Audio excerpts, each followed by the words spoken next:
Waalaikumsalam. Apa kabarnya hari ini? Yang terhormat Bapak Ibu Dewan Juri Lomba Bertutur. Perkenalkan, nama saya Rizkita Afifah.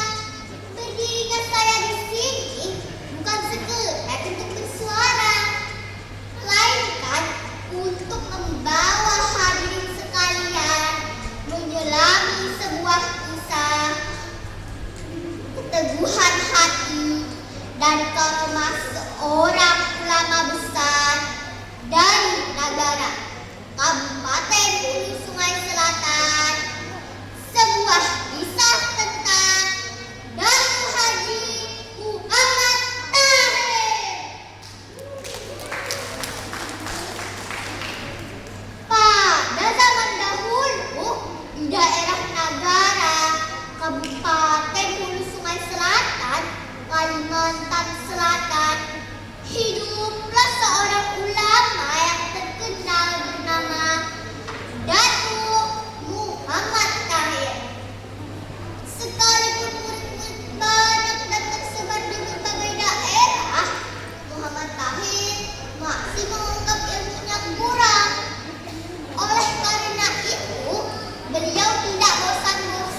Jika kamu ingin pulang ke Banjarmasin, tunggu sampai Jumat depan.